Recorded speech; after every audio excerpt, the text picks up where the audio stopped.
صاحب بہت شکریہ وقت دینے کے لیے. وہ الزامات، وہ سازش کا بیانیہ کیا ہو گیا؟ کیا الزامات واپس ہو گئے؟ کوئی غلط فہمی تھی جو کہ دور ہو گئی؟ کیا کہیں گے اس ساری سچویشن پہ؟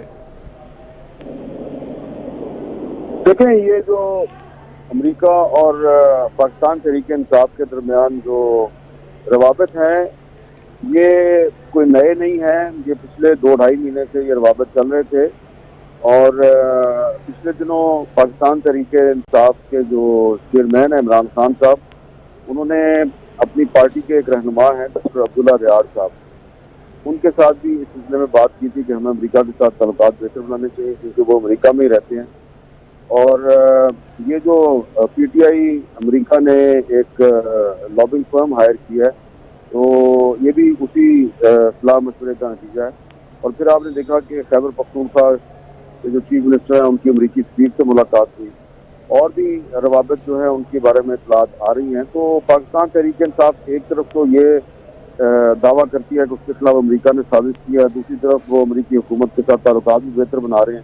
تو جو ان کا ایک نیریٹو تھا کہ یہ امپورٹڈ حکومت ہے اور غیر ملکی سازش کے ذریعے سامنے آئی ہے، ان کو یہ لگ رہا ہے کہ یہ زیادہ عرصہ تک یہ نیریٹو چل نہیں سکتا، لہذا انہوں نے امریکہ کے ساتھ تعلقات بہتر بنانے کی کوششوں کا آغاز کیا ہے. اور اب تک تو یہی نظر آ رہا ہے کہ امریکی حکومت نے بھی ان کی کوششوں کا خیر مقدم کیا ہے، ان کی حوصلہ شکنی نہیں کی.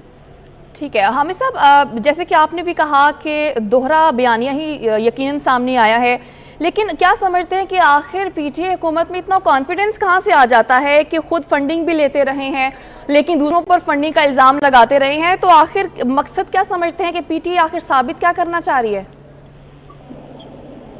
دیکھیں، یہ سوال جو ہے نا آپ کا، یہ بڑا اہم سوال ہے، اس پہ غور کرنے کی ضرورت ہے کہ ایک طرف پاکستان تحریک انصاف جو ہے وہ کہتی ہے کہ ان کے خلاف غیر ملکی سازش ہوئی ہے، دوسری طرف وہ امریکی حکومت کے ساتھ خود بھی بات چیت کر رہی ہے اور انہوں نے غیر ملکی فنڈنگ بھی لی.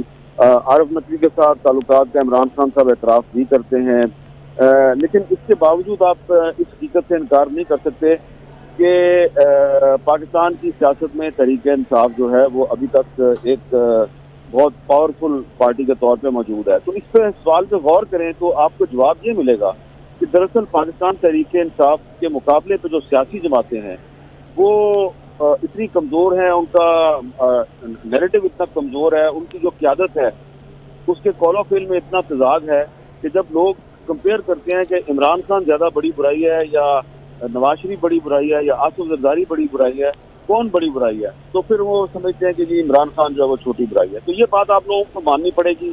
اب دیکھیں نا کہ یہ جس طریقے سے عمران خان صاحب کو حکومت سے نکالا گیا، اور ہم سب کو پتہ ہے کہ ان کے خلاف کوئی غیر ملکی سازش نہیں ہوئی، لیکن انہوں نے غیر ملکی سازش کا بیانیہ جو ہے وہ پیش کیا اور لوگوں نے ایکسیپٹ کر لیا. اب وہ سب کے سامنے ان کا چیف منسٹر جو ہے وہ امریکی حکومت کو ملتا ہے، امریکی حکومت کے نمائندے سے ملتا ہے، اس پہ خاموش ہے، پیپلز پارٹی خاموش ہے، اس پہ مسلم لیگ نون خاموش ہے. وہ یہ ضرور کہتے ہیں کہ عمران خان کیوں مل رہا ہے، لیکن ان کو یہ بھی تو پوچھنا چاہیے کہ بھئی امریکہ جو ہے ماضی میں جب پیپلز پارٹی یا مسلم لیگ نون کی حکومت رہی اور ان حکومتوں نے کوئی امریکہ کے موقف کے خلاف سٹینڈ لیا تو امریکہ نے یا تو پاکستان پہ پابندیاں لگا دی یا پاکستان کی امداد بند کر دی. جب محترمہ بینظیر بھٹو کی حکومت تھی تو پاکستان کی امداد بند کی، نواز شریف کی حکومت تھی تو پاکستان کی امداد بند کی. تو اب جب عمران خان صاحب کی حکومت تھی اور عمران خان صاحب جو ہے وہ بطور وزیر اعظم کھلم کھلا امریکہ کو للکا رہے تھے، اس پہ سازش کا الزام لگا رہے تھے، اور اب وہ اپوزیشن میں ہے اور اب امریکی سفیر جو ہے وہ پشاور جا کے... حامد صاحب ایک چھوٹا سا اور سوال آپ سے کرنا چاہوں گی، کیا آپ کو لگتا ہے کہ عمران خان لوگوں کا مائنڈ سیٹ سمجھتے ہیں؟ وہ یہ سمجھتے ہیں کہ کس طرح سے لوگوں کو اپنی طرف کھینچنا ہے انہوں نے؟ اگر آپ نے میری بات نہیں سنی تو مجھے فون نہ کیا کریں. آپ کے جو فورم منسٹر ہے بلاول بھٹو زرداری، کیا ان کو نہیں مذمت کرنی چاہیے امریکی حکومت کی جو دوگلی پالیسی ہے؟ کیوں خاموش بیٹھے ہوئے ہیں بلاول بھٹو زرداری؟ اس کا جواب دیں مجھے آپ. یوٹیوب پر گوگلی ٹی وی دیکھنے کے لیے youtube.com کی سرچ بار میں گوگلی ٹی وی ٹائپ کریں. گوگلی ٹی وی کے پیج پر سرخ رنگ کے سبسکرپشن والے بٹن پر کلک کرنا نہ بھولیے. یوٹیوب پر اپلوڈ ہونے والی ویڈیو سے باخبر رہنے کے لیے بیل آئیکن پر کلک کیجیے. آپ کو ہر نئی آنے والی ویڈیو کے بارے میں نوٹیفیکیشن موصول ہو جائے گا.